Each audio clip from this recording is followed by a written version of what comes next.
Okay, let's be real. The whole Jeffrey Epstein story, it's become this total maze of headlines, wild speculation, and just a ton of misinformation. It's so easy to get lost in all of it. So that's what we're going to do in this explainer. We're going to cut right through all that noise. We'll break down what these Epstein files actually are, what's inside them, and, the most important part, what does it all really mean? So, first things first, let's just try to wrap our heads around the sheer scale of this. We are talking about nearly 3.5 million pages of documents. The Department of Justice just released all of this to the public. And look, this isn't just a handful of court filings. Nope. This is a massive, massive data dump. One of the biggest we've ever seen, really. And it all centers on, well, one of the most notorious criminals of our time. But here's the thing. Behind that enormous number, there's a truly devastating human cost. Lawyers for Epstein's victims, they use these exact words to describe what this document release did to them. And that really gets to the heart of the controversy, right? This was supposed to be about transparency, but for so many people, it just caused more profound harm. It's such a stark reminder that we're not just talking about paper here. These are records of shattered lives. And that leads us right into our first big point. Because, before we can even dig into what's in these files, we have to talk about how they were released. And honestly, the whole thing started with a complete, catastrophic failure.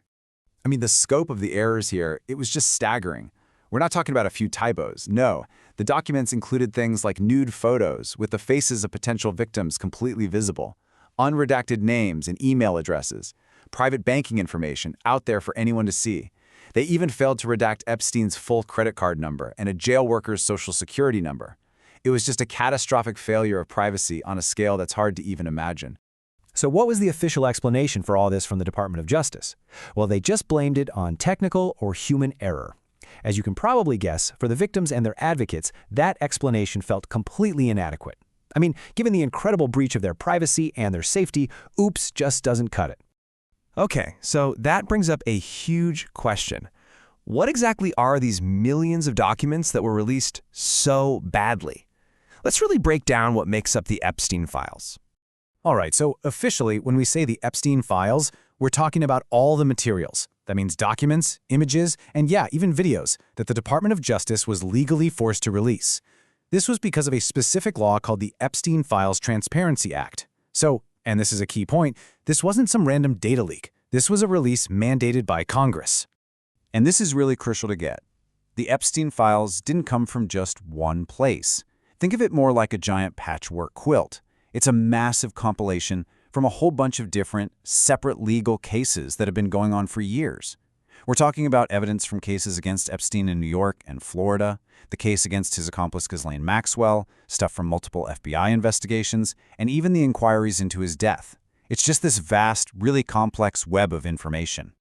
All right, now let's get to the part of the story that, let's be honest, has captured pretty much all of the public's attention.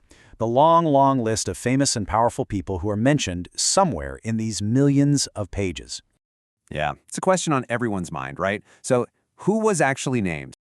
Well, the list of names that pop up in these files is pretty extensive. It really spans the highest levels of power and influence.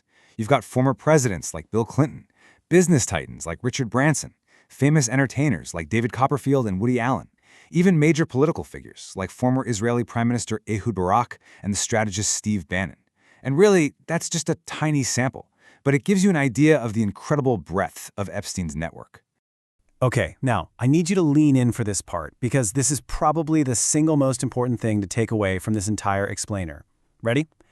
Just because someone's name appears in these documents, it doesn't matter if it's on a flight log, in an email, a calendar entry, whatever, that does not, by itself, imply any wrongdoing at all, period. Let's just hammer that point home one more time.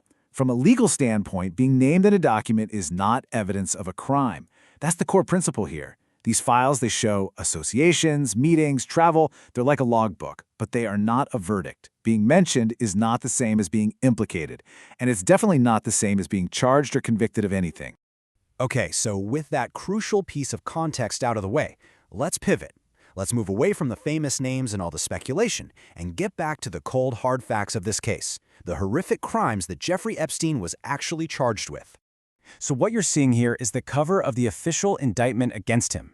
And what an indictment is, basically, is the document that lays out exactly what prosecutors and a grand jury believed they could prove in a court of law. So this isn't rumor. It's not speculation. This is the legal foundation of the entire case. And right there, right on page 2 of that indictment, the true nature of his crimes is laid bare. And it says, the victims described herein were as young as 14 years old. The victims were children. That is the central, horrifying truth of this entire story, and it's something that should never, ever get lost in all the noise about the famous names of the botched release. These legal documents also spell out a really clear, systematic method of abuse. I mean, this was an organized criminal enterprise. Here's how it worked. Epstein would recruit and entice minor girls to his homes. He'd pay them hundreds of dollars in cash after sex acts. And then, and this part is just horrific, he'd incentivize those same victims to become recruiters themselves, paying them for each new girl they brought into his circle. This wasn't random. This was a sex trafficking conspiracy. So, now that all this incredibly complex and sensitive information is out in the public, it leaves us with a really big question. How are we supposed to interpret all of this responsibly? This is maybe the most crucial, final piece of the puzzle. Okay, so here's the bottom line, the critical distinction we all need to make. On one hand, what the files can show us are things like contacts and associations, schedules and meetings, flight logs and travel. They can confirm who Epstein was hanging out with. But on the other hand, what they absolutely do not prove is criminal involvement, knowledge of his crimes, or guilt just by association. And understanding that difference, that's everything. Probably the best way to think about these files is like raw intelligence, or maybe clues at a crime scene. They are starting points for investigations.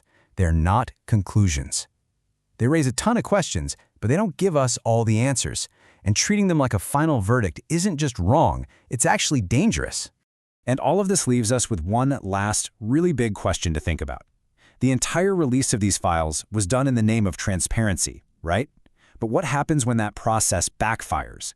When it's handled so poorly that it ends up harming the very victims it was supposed to help, and just creates a massive storm of misinformation?